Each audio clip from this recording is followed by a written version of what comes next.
हमारे चैनल को सब्सक्राइब करना ना भूलें। यहाँ हजारों कहानियां हैं आपके लिए। शिविका के सवाल पर करण ने बेबसी से सिर हिलाते हुए कहा, तुम्हें सच में समर के बारे में नहीं पता और हमारी शादी 4 महीने बाद होनी है। वाओ! शिविका ने थोड़ी झिझक के साथ कहा, अरे तो शादी तुमसे हो रही है या समर से? जो भी हो मुझे बताओ ना, वो कौन है? मैं जानती हूँ क्या उसे? मिली हूँ या नहीं? तुमने शायद 1-2 बार पहले भी उसका नाम लिया है। करण ने समर के बारे में बताया। वो मेरा इकलौता छोटा भाई है, हमारी सगाई में भी आया था। क्या तुमने उसे नहीं देखा या भूल गई? आखिर इतने काम होते हैं ना। मैं और मेरी फैमिली, कौन सा इम्पोर्टेंट है तुम्हारी लाइफ में? करण की बातें सुनकर शिविका ने जल्दी से सफाई दी। अरे नहीं, ऐसी बात नहीं है। तुम्हें बुरा लगा, उसके लिए सॉरी। हाँ, तुम्हारे भाई को मैंने देखा था, लेकिन कोई फॉर्मल इंट्रोडक्शन तो नहीं हुआ ना हमारा, और ना ही तुमने मुझे कभी डिटेल में बताया उसके बारे में। तो फिर? करण ने शिविका की बात पर थोड़ा सोचते हुए कहा, हाँ शायद सिर्फ तुम्हारी गलती नहीं है, क्योंकि हमने इस बारे में कभी बात नहीं की और कोई ऑफिशियल मीटिंग भी नहीं हुई ना तुम्हारी उससे। शिविका ने थोड़े शिकायती लहजे में मुंह बनाकर कहा, किसी से भी नहीं हुई है। देखो, तुम्हारी बेस्ट फ्रेंड से मिलने के लिए बोला था, वो भी नहीं आई अभी तक, और तुम्हारे भाई को तो अभी बुला भी नहीं सकते ना, अब जल्दी बिजी होगा। वैसे वो क्या करता है? करण ने जवाब दिया, फिलहाल कॉलेज स्टूडेंट है, लेकिन इंटेलिजेंट भी है। अपने से जूनियर कॉलेज स्टूडेंट्स को कोचिंग भी पढ़ाता है और मेरा हाथ बटाता है। शिविका ने मजाक में कहा, इसका मतलब तुमसे ज्यादा समझदार है तुम्हारा छोटा भाई। चलो अच्छी बात है, कभी मौका मिलेगा तो जरूर मिलूंगी। फिर मेरा पैर ठीक होने के बाद हम एक फैमिली गैदरिंग रखते हैं। करण ने जल्दी से मना किया, फैमिली? अरे नहीं नहीं, तुम सिर्फ समर से मिल लेना, बाकी मेरी फैमिली में कोई भी मिलने लायक नहीं है। ट्रस्ट मी, तुम मेरे पेरेंट्स को झेल नहीं पाओगी, 1 मिनट भी नहीं। शिविका ने कहा, अरे क्यों, ऐसा क्यों बोल रहे हो? और तुम्हें क्या लगता है मैं बिजनेस वुमन हूँ? बिल्कुल भी एडजस्ट नहीं करूंगी क्या किसी के भी साथ? करण ने उसे समझाने की कोशिश करते हुए कहा, नहीं, तुम्हें कोई ज़रूरत भी नहीं है किसी भी सिचुएशन में एडजस्ट करने की, क्योंकि तुम पहले से ही इतना कुछ कर रही हो। बाकी लोगों को एडजस्ट करना चाहिए तुम्हारे लिए। और चलो, अब यहीं कार में बैठकर बातें करते रहने का इरादा है क्या? कार से बाहर नहीं निकलना। करण की बात सुनकर शिविका को लाइफ में पहली बार बहुत स्पेशल लगा। पहली बार किसी ने उसके काम और स्ट्रगल को समझा था। और फिर कार से निकलने वाली बात सुनकर शिविका ने सिर हिलाया। करण ने उसका एक हाथ पकड़कर अपने कंधे पर रखा और कार से बाहर निकलने में उसकी मदद की। कार से बाहर निकलते ही करण फिर से उसे गोद में उठाने के लिए झुका, लेकिन शिविका ने उसे रोकते हुए कहा, रुको रुको करण, प्लीज ऐसे यहाँ पर मत करो। तुम इस तरह सहारा देकर भी मेरी मदद कर सकते हो। बस थोड़ी दूर ही तो जाना है, 4 कदम मैं मैनेज कर लूंगी। करण ने कहा, अरे लेकिन इसमें टाइम लगेगा। शिविका उसका सहारा लेते हुए बोली, अरे इतना भी टाइम नहीं लगेगा, चलो। और वैसे भी तुम्हें शौक नहीं है ना मुझे सबके सामने गोद में उठाकर घुमाने का? तो फिर? हाँ, मुझे इतना भी कोई शौक नहीं है, मैं बस तुम्हारी मदद ही कर रहा था, लेकिन चलो ऐसे ही चलते हैं। इतना बोलकर करण ने उसका हाथ अपने कंधे पर रखते हुए उसकी मदद की। शिविका अपने एक पैर से चलते हुए वहां तक आई। ढाबे के आसपास खड़े लोग उन दोनों को देख रहे थे। शिविका को थोड़ा असहज महसूस हो रहा था सबकी निगाहों से, लेकिन फिलहाल वो इसके लिए कुछ नहीं कर सकती थी। करण ने उन लोगों को नोटिस नहीं किया, क्योंकि उसका ध्यान शिविका पर ही था। वो उसके पैर का ख्याल रख रहा था। वो दोनों ढाबे पर पड़ी खाट तक पहुंचे। करण ने शिविका को एक तरफ बिठाया और पूछा, ठीक हो ना तुम? पैर पर ज्यादा जोर तो नहीं पड़ा ना? शिविका ने जल्दी से हाँ में सिर हिलाया और करण का हाथ पकड़कर उसे भी सामने बैठने का इशारा किया। करण को शिविका के हाथ पकड़ने पर थोड़ा अजीब लगा। उसे लगा कि शिविका थोड़ी नर्वस है। करण ने कहा, हाँ साथ में ही बैठूंगा, पर तुम इस तरह से क्यों रिएक्ट कर रही हो? क्या हुआ है? शिविका ने कोई जवाब नहीं दिया, लेकिन अपने चारों तरफ देखने लगी। करण ने भी उसकी नजरों का पीछा किया और वहां आसपास खड़े लोगों को देखा, जो कुछ देर पहले उन दोनों को देख रहे थे। शायद अब उनकी नजरें उनकी तरफ नहीं थी, लेकिन कुछ अभी भी उस तरफ देख रहे थे। शिविका के हाथ पर अपना हाथ रखकर उसकी आंखों में देखते हुए करण ने समझाया, अरे इन लोगों के बारे में इतना मत सोचो, ये तो हर जगह होते हैं। जिनके पास अपना कोई काम नहीं होता, वो हमेशा दूसरों के मामले में इंटरेस्टेड रहते हैं। वैसे तुम्हें शायद आदत नहीं होगी, क्योंकि 5 star star 7 star food places पर ऐसा एटमॉस्फेयर नहीं होता ना। सॉरी, शायद मुझे तुम्हें यहाँ नहीं लाना चाहिए था, बट मुझे नहीं पता था तुम यहाँ इतनी अनकंफर्टेबल। शिविका ने जबरदस्ती मुस्कुराते हुए कहा, नहीं, मैं अनकंफर्टेबल नहीं हूँ, बस उन लोगों की नजरों की वजह से थोड़ा एम्बैरेस्ड फील कर रही हूँ, ये सोचकर कि वो सारे लोग ये सोच रहे होंगे कि पैर में चोट लगी है, फिर भी ये लड़की इस तरह से बाहर घूम रही है, जबकि इसे घर में बैठना चाहिए। करण ने लापरवाही से कहा, सोचने दो जिसे जो सोचना है, और वैसे भी क्या तुम एक एक इंसान से परमिशन लेकर अपने घर से बाहर निकलोगी? और वैसे भी चोट की वजह से तो तुम पहले ही 2 दिन से घर में ही थी ना, तब तो कोई नहीं आया तुमसे कुछ पूछने, तो फिर छोड़ो इन लोगों को और ये बताओ क्या खाओगी? करण की समझदारी भरी बातें सुनकर शिविका हैरान होकर उसकी तरफ देख रही थी। उसके आसपास के किसी भी आदमी ने आज तक उसे इतना कंफर्ट नहीं दिया था। करण एक के बाद एक इतनी अच्छी बातें बोल रहा था कि शिविका को ऐसा लग रहा था जैसे उसकी बातों से ही उसे प्यार हो जाएगा। ये सब सोचते हुए शिविका करण की तरफ देख रही थी, तभी करण ने दोबारा खाने के बारे में पूछते हुए अपनी आंखों के सामने हाथ हिलाया। क्या हुआ, कहाँ खो गई हो? बताओ ना, क्या ऑर्डर करूं तुम्हारे लिए? शिविका बेख्याली में बोली, हाँ कुछ भी जो यहाँ पर अच्छा मिलता हो, वैसे भी मुझे तो पता नहीं है, तो तुम अपने हिसाब से ही कर लो, दोनों के लिए। करण ने हैरानी से पूछा, तुम सच में मेरी पसंद का खाना खा लोगी? कुछ तो बताओ कम से कम, और वैसे भी मुझे नहीं लगता कि हमें सेम चीजें पसंद होंगी। शिविका ने उसकी बात टालते हुए कहा, अरे यार बहुत बात करते हो तुम, चलो ऑर्डर करो, वैसे भी मुझे काफी भूख लगी है। भैया भैया इधर आना। उसने ढाबे पर काम करने वाले एक आदमी को आवाज देकर बुला लिया।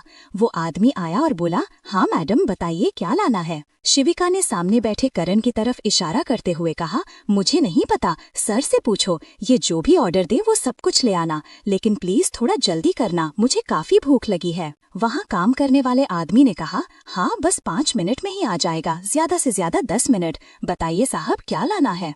करण ने ऑर्डर देते हुए कहा, बटर चिकन, छोले मसाला और दाल मखनी, तीनों यहाँ की फेमस डिश है ना? एक काम करो, तीनों ले आओ, एक एक प्लेट, बाकी रोटी चावल जो भी देते हो उसके साथ वो सब कुछ लेकर आना। वो आदमी ज्यादा ही बोल रहा था, इसलिए उसने पूछा, ठीक है साहब, ऐसे हमारे यहाँ का गोभी मंचूरियन भी काफी ज्यादा फेमस है, वो भी लेकर आऊं? करण से पहले शिविका ने जवाब दिया, हाँ हाँ ठीक है ले आओ, और भी अगर कोई चीज अच्छी हो जो तुम्हें लगे हमें ट्राई करनी चाहिए वो भी ले आना। शिविका की बात सुनकर वेटर खुश होते हुए चला गया। उसके जाने के बाद शिविका ने उसके बेस्ट फ्रेंड के बारे में पूछा। करण ने बताया कि उसने अभी तक उसके मैसेज नहीं देखे हैं और कॉल भी रिसीव नहीं कर रही है। शिविका ने सीरियस होकर कहा, अरे कोई बात नहीं, बाद में फिर कभी मिल लेंगे, अभी वो शायद अपने काम में बिजी होगी, उसकी शिफ्ट अभी ओवर नहीं हुई होगी शायद। शिविका ने फिर समझदारी दिखाते हुए कहा, हाँ ठीक है, रहने दो, जरूर काम में ही बिजी होगी, और फिर डिस्टर्ब कर रहे हो बार बार उसे इस तरह कॉल करके। वैसे इस बार हम साथ में प्लान करके ही आएंगे, इस तरह से अचानक अगर इनवाइट करो तो जल्दी सब लोग नहीं आ पाते हैं। करण ने धीरे से सिर हिलाया। फिर वो दोनों थोड़ी देर काम और इधर उधर की बातें करते रहे, जब तक वहाँ काम करने वाला आदमी उनका खाना लेकर आया और साथ में पानी भी। फिर वो थोड़ी देर रुककर उनसे पूछता है, कुछ और भी चाहिए? वैसे गुलाब जामुन अभी लेकर आऊं या खाना खत्म होने के बाद? करण बोला, अरे बाद में ही लेकर आना। ठीक है बोलकर वो आदमी सारा खाना उनके सामने रखकर चला गया। उसके जाते ही शिविका एक एक करके सारी प्लेटों को देखने लगी। सब कुछ नोटिस करते हुए शिविका ने करण की तरफ देखा जो स्नैक्स खाने में बिजी था। शिविका मुस्कुराई और बोली, अकेले ही शुरू हो गए तुम? मुझे लेकर आए थे ना, भूल गए क्या? और वैसे भी जरा मेहनत तो सीख लो, क्यों इस तरह अपनी वाइफ को परेशान कर रहे हो? शिविका ने अनजाने में ही सही खुद को करण की वाइफ बोला और करण ने ये बात पकड़ ली और हैरानी से उसकी तरफ देखने लगा। शिविका ने बात बदलते हुए कहा, आई मीन होने वाली वाइफ, और जो भी, तुम इस बात पर क्यों ध्यान दे रहे हो? बाकी की बातें सुनी तुमने या नहीं? करण ने कहा, हाँ हाँ सब सुन लिया मैंने, चलो अब भूख लगी है तो फिर किस बात का इंतजार कर रही हो, खाना शुरू करो। और ये गोभी मंचूरियन भी सच में काफी टेस्टी है, तुम भी एक बार ट्राई करो। करण ने चम्मच में एक बाइट लेकर शिविका की तरफ बढ़ाया। शिविका ने मुंह खोला और फिर वो दोनों एक साथ बैठकर आराम से लंच करने लगे। क्रमशः हमारे चैनल को सब्सक्राइब करना ना भूलें, यहाँ हजारों कहानियां हैं आपके लिए। खाना खाने के बाद शिविका ने खाने की तारीफ करते हुए कहा, wow, the food is really great, taste and quality is also awesome. Karan का खाना भी समाप्त हो चुका था। पानी पीने के बाद करण ने कहा, हाँ, तो तुम्हें क्या लगता है सिर्फ 5 स्टार होटल और रेस्टोरेंट का खाना ही अच्छा होता है? यार, हमारा देसी खाना कभी ट्राई करो, उससे बेहतर टेस्ट तुम्हें कहीं नहीं मिलेगा। शिविका ने उसे याद दिलाया, अरे क्यों नहीं, मम्मी के हाथ का खाना होता है ना, उससे भी बेहतर, ये कैसे भूल गए तुम? करण ने एक गहरी सांस ली और कुछ उदासी से कहा, भूल क्या गया, मुझे तो याद भी नहीं है अपनी माँ के हाथ का खाना। वैसे तुमने तो खाया होगा ना, तुम बताओ। शिविका ने भी कुछ पुरानी बातें याद करते हुए कहा, हाँ, मेरी मम्मी के हाथ का खाना तो इससे भी ज़्यादा टेस्टी होता था, और वो हमेशा ही मेरी पसंद का कुछ न कुछ बनाती थी, क्योंकि खाने को लेकर तो मेरे इतने ज़्यादा नखरे थे। बट मम्मी के बाद से तो कभी। इतना बोलते बोलते शिविका थोड़ी सी इमोशनल हो गई और अपनी बात पूरी नहीं कर पाई। करण ने आगे कुछ नहीं पूछा। वहाँ कुछ देर के लिए खामोशी छा गई। तभी वो लड़का बिल लेकर उनके सामने आया। कागज के एक टुकड़े पर कुछ नंबर लिखे हुए थे। करण ने वो बिल उस लड़के के हाथ से ले लिया और भुगतान करने लगा। शिविका ने मना करते हुए कहा, अरे तुम क्यों दे रहे हो, रुको मैं देती हूँ, वैसे भी तुम मुझे लेकर ही आए थे ना, मेरी वजह से यहाँ पर। करण ने बहुत ही आराम से कहा, हाँ, तुम्हारी वजह से ही आया था, लेकिन अगर मैं बिल दे दूंगा तो भी क्या फर्क पड़ता है, वैसे भी ये इतना ज्यादा नहीं है, आई कैन अफोर्ड इट। इतना बोलते हुए करण ने अपने पैसे निकालकर उस लड़के को दिए और अलग से 20 रुपए टिप भी दी। वो लड़का खुश होकर चला गया। शिविका ने भी आगे उससे कोई और बहस नहीं की, क्योंकि वो फिलहाल करण के सामने अपने पैसों का रौब नहीं दिखाना चाहती थी। खाना खत्म होने के बाद उसने उठने की कोशिश की, लेकिन कमजोरी के कारण वो ठीक से खड़ी नहीं हो पा रही थी। ये देखकर करण जल्दी से उसकी ओर आया और उसका हाथ अपने कंधे पर रखते हुए बोला, सब कुछ खुद ही करने की आदत है ना तुम्हें हमेशा, लेकिन अगर जरा सा बोल दोगी कि हेल्प चाहिए या फिर मदद कर दो तो छोटी नहीं हो जाओगी तुम, और इसमें कोई बुराई नहीं होती, कभी ना कभी तो हमें किसी की जरूरत पड़ती ही है। उसकी बात पर शिविका ने सफाई देते हुए और माफी मांगते हुए कहा, सॉरी, तुम्हें लगता होगा मैं बहुत घमंडी और अपने आप में रहने वाली हूँ, लेकिन सच कहूँ तो मुझे आदत है अपना सब कुछ खुद ही मैनेज करने की, और पिछले 4 साल से तो मैं और काव्या दोनों का ध्यान खुद रखती हूँ।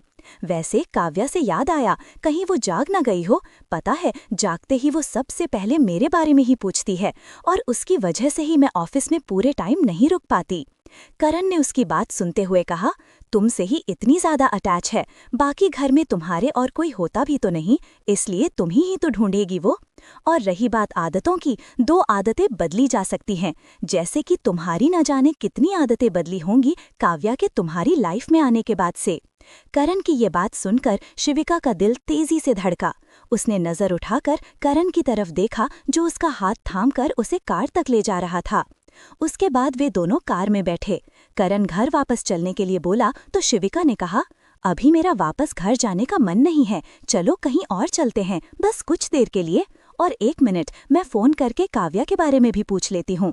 करण ने अपनी जेब से मोबाइल फ़ोन निकालते हुए कहा, ठीक है, तुम बात कर लो, जब तक मैं भी मीरा को मना कर देता हूँ, कहीं वो यहाँ पर आना जाए मुझसे मिलने के लिए, उसे बता देता हूँ कि हम यहाँ से निकल गए। उसके बाद वे दोनों वहाँ से निकल गए। दूसरी तरफ हर्षिता। आज ऑडिशन का पहला दिन था। वो ऑडिशन के लिए गई थी, लेकिन उसका चांस ही नहीं आया। वो एकदम परेशान होकर वहाँ से निकली। नया शहर था और वो वहाँ पर ज्यादा किसी को नहीं जानती थी, लेकिन उसे भूख लग रही थी, इसलिए वो पास के ही एक रेस्टोरेंट में कुछ खाने के लिए चली गई।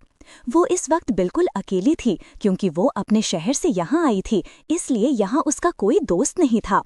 इसलिए उसने अपने आप से बात करते हुए कहा, चलो हर्षिता, अब इतना भी क्या सोचना, भूख लगी है, बस खाना ही तो खाना है, जाकर।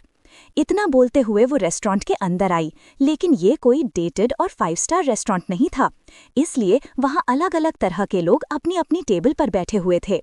हर्षिता ने काफी मॉडर्न ड्रेस पहनी हुई थी, उसका मेकअप भी काफी अच्छा था। वो अपने ऑडिशन के लिए अच्छे से तैयार होकर आई थी, लेकिन उस जगह के हिसाब से उसका लुक थोड़ा ज्यादा ओवर लग रहा था। हर्षिता के वहां आते ही सब उसे इस तरह से घूरने लगे जैसे वो कोई एलियन हो या फिर दूसरी दुनिया से आई हुई लड़की। हर्षिता को भी आसपास के लोगों की नजरें महसूस हो रही थीं, लेकिन फिलहाल उसने सबको इग्नोर करते हुए सबसे आखिर में जाकर एक टेबल पर बैठ गई। हर्षिता के बैठते ही उससे दूर वाली टेबल पर बैठे 4-5 गुंडे जैसे दिखने वाले लड़कों के ग्रुप ने अपनी जगह से उठकर हर्षिता की तरफ आना शुरू कर दिया और उसके साथ वाली टेबल पर बैठ गए। हर्षिता ने उन्हें नोटिस दिया, लेकिन अब वो यहाँ आकर बैठ चुकी थी, इसलिए बिना कुछ खाए पिए वहां से नहीं उठ सकती थी। उसने मेन्यू कार्ड उठाकर अपने चेहरे के आगे लगा लिया। वो मेन्यू कुछ भी नहीं देख रही थी, लेकिन उसने उससे अपना चेहरा छुपाया हुआ था। बाकी सब ये सब कुछ देख रहे थे, लेकिन किसी ने भी हर्षिता के लिए कुछ नहीं बोला। इसी बीच एक वेटर उसकी टेबल पर आया। हर्षिता ने राहत की सांस ली और अपना ऑर्डर दिया और थोड़ा जल्दी लाने को कहा, लेकिन तभी उनमें से एक लड़के ने उसकी तरफ देखकर मुस्कुराया। हर्षिता की भी नज़र उस पर पड़ गई, लेकिन वो लोग उसे बहुत ही अजीब लग रहे थे और उनकी हरकतें उसे बिल्कुल पसंद नहीं आ रही थी। लेकिन इस वक्त वो वहाँ पर अकेली थी, इसलिए उसने उन्हें इग्नोर करना ही बेहतर समझा और अपना मोबाइल फ़ोन निकाल लिया। वे 4-5 लड़के हर्षिता की तरफ देखते हुए आपस में बातें कर रहे थे। हर्षिता अपने मोबाइल फ़ोन में लगी हुई थी। तभी उनमें से एक लड़का हर्षिता की टेबल की तरफ बढ़ा। हर्षिता की जान जैसे गली में अटक गई, लेकिन वो उसकी टेबल तक पहुंच पाता उससे पहले ही एक लड़का बीच में आ गया और उसके कंधे पर हाथ रखते हुए बोला, क्या भाई, किधर किधर जा रहे हो? वो लड़का गुस्से में बोला, हम किधर भी जा रहे हो, तुम कौन होते हो बीच में आकर बोलने वाले? दूसरा लड़का उसे गुस्से से लाल आंखें दिखाते हुए बोला, वो मेरे साथ है और यहाँ मेरा ही इंतजार कर रही थी और मुझे लगा शायद आप लोगों ने उसे अकेला समझ लिया है, इसलिए मैंने सोचा बता दूं, मैं हूँ उसके साथ। वो लड़का तुरंत अपनी बात बदलते हुए बोला, अच्छा, अच्छी बात है भाई, और वैसे भी मैं उधर नहीं जा रहा था, मैं तो दूसरी तरफ से जा रहा था। क्यों भाइयों? उसके साथ बैठे लड़कों में से एक ने कहा, हाँ, हम लोग क्यों किसी भी अनजान लड़की की तरफ जाएंगे, वो सच में दूसरी तरफ से ही जा रहा था, तुम्हें शायद कोई गलत फहमी हुई है, हमारा दोस्त ऐसा नहीं है। समर ने उन सब की तरफ देखकर ठंडी नजरों से मुस्कुराया। कौन कैसा है ये तो देखकर ही समझ आ जाता है, लेकिन फिलहाल उम्मीद है तुम लोग हद में रहोगे। वो लड़का एकदम सीरियस होते हुए बोला। वे लड़के एकदम वहां से उठकर वापस अपनी पहले वाली टेबल पर चले गए, जो उस लड़की से काफी दूर थी। ये सब देखकर उस लड़की ने राहत की सांस ली।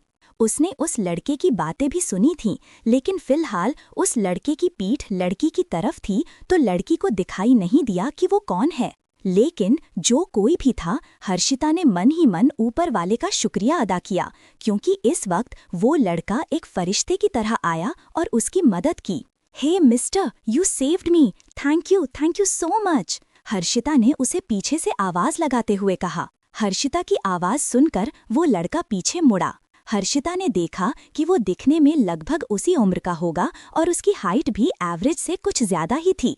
उसकी बॉडी काफी अच्छी लग रही थी और वो हैंडसम भी था, और उसके चेहरे पर जो सीरियसनेस थी, हर्षिता कुछ पल के लिए उसमें खो गई। वो लड़का बिना पूछे ही हर्षिता के सामने वाली कुर्सी पर बैठते हुए बोला, मिस्टर नहीं समर, और इस तरह फॉर्मली बात मत करो, फिलहाल वो लोग अभी यहाँ से गए नहीं हैं।